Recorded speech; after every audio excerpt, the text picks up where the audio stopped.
not only go, oh yeah, I love gay people, good luck with that idea. That's not what I'm talking about.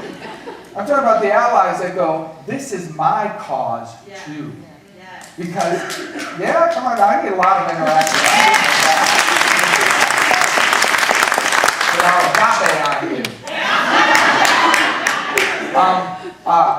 If you are the ones that walk with us, and your voice is not just supportive, it is necessary. And this is what is also true. As that next wave of freedom is coming, and by the way, I know you guys are the consciousness here in Dallas that is setting the stage for this. I know that this is an extremely honoring and inclusive center. And I know I'm preaching to the choir on one level, but I'm also here, hopefully, to kick the choir's butt a little bit, to expand and cause you to say, where is homophobia still living in me? Because it is. It lives in me, and I'm a gay man who's been working on this for my lifetime. And I can still find places of fear.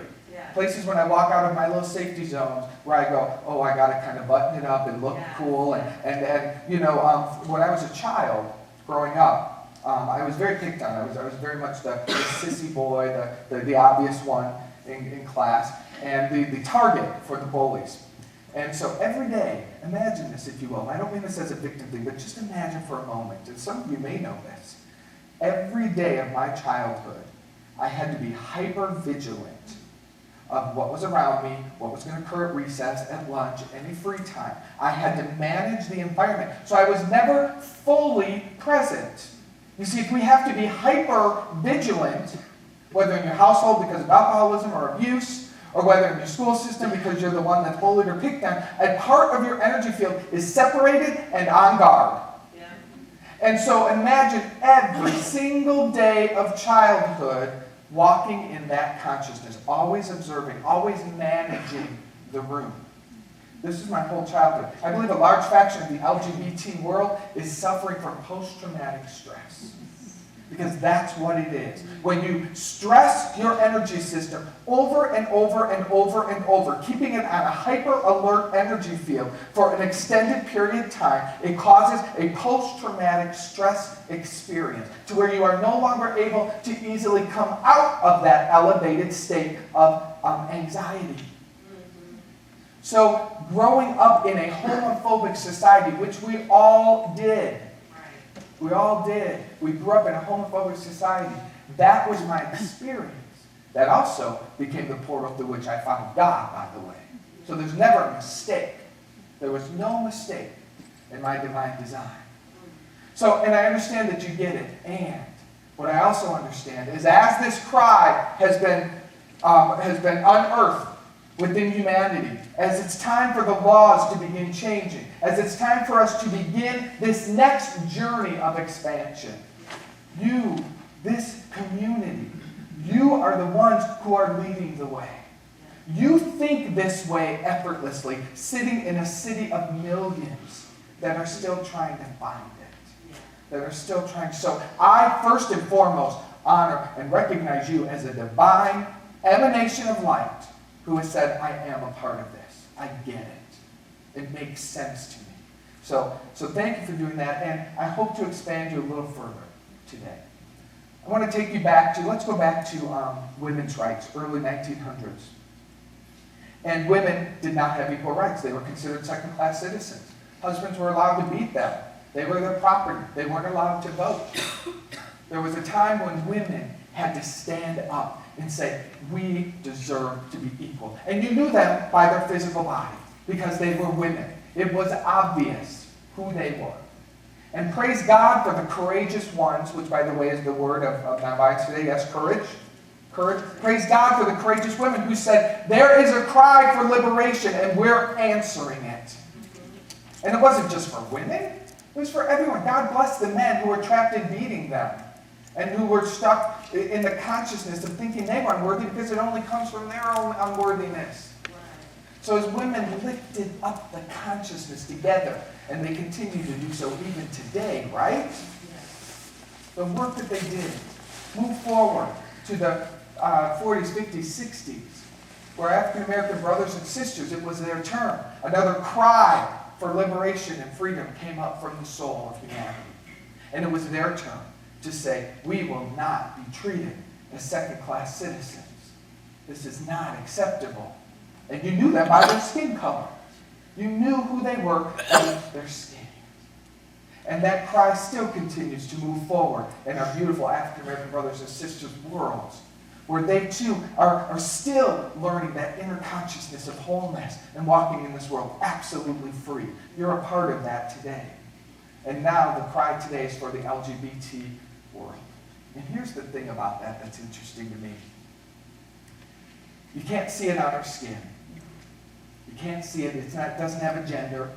It doesn't have a race. It doesn't have an age. It doesn't have anything. It is a way of being that comes from the inside out. The next level of healing and liberation within humanity must come from the individuals who are willing to reveal it and to come out, and that takes courage.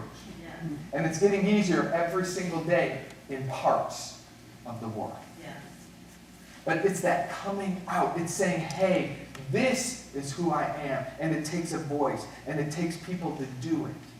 And it's important that we embrace this conversation. And because I believe that the don't ask, don't tell law, or if it's a law, whatever it is, mandate within the armies, that doesn't just exist in the army, people. Right. We got don't ask, don't tell everywhere. Right? You know, we raise, don't, be polite. Be polite, don't interfere. And what that has caused us to do is eliminate a most precious part of our being that moves us into freedom and inclusion, which is curiosity. Curious. When you were a kid, you were so naturally curious. Why are they doing that? Why is a man kissing a man? What is that? What are those things that I'm seeing? But over and over, don't ask, don't point. Right? Don't do that. Don't do, shh, be quiet. That at some point, it closed down your curiosity about other people until we walk around and we're just very polite and we're loving and we kind and we care. But the next level of expansion means I want to know you. I am curious to know who you are. Let's share. Yes. That's where the deeper level of oneness, and that's where everyone will start to experience a greater sense of interconnectedness. I was on the radio yesterday, and the gentleman, very naively and ignorantly, and not an ignorant man, it's just an ignorant way of being, and I love that because when they come forward, we get to address them. What he said to me, though, was, I just love gay people. It's fine with me. He's a straight man. Why do we have this conversation? What's the issue? It's fine. Why have this conversation in here? You all say it's fine. It's no big deal. And I said to him that, consider this idea. When you look at flowers in the world, you see all the beautiful colors. The more variety, the better, right? You might have a preference for this flower over that one, or this color of flower in your home over that one. But you can take any flower and make the most gorgeous, colorful bouquet as you want. No one is judging the purple flowers over the yellow ones, over the red ones. In fact, they're creating hybrids and making beautiful mixes, right?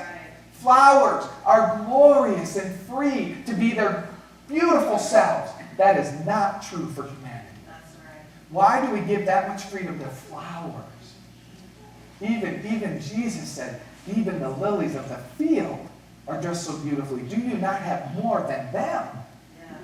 And so that's why we have the conversation. We have the conversation until humanity is as beautiful and diverse as the flowers that we see, celebrated for their uniqueness and their beauty and the presence they bring to the world. When we have that for each of ourselves, and when we can truly make beautiful, different color human bouquets all over the place, that's when we don't have to have the conversation. But we have the conversation as the bridge to get there. We have the conversation because it causes us to pause and say, where does homophobia exist inside of me? Even covertly, simply because I'm afraid to ask. To say, what is it like to be a bisexual? That is, I don't get that. And I would love to know what that's about. I'd love to understand. What is it like to be straight? I don't know what that's like. I don't want that much detail, truth be told. But it's fascinating. It's fascinating. Find it out, but if you like it.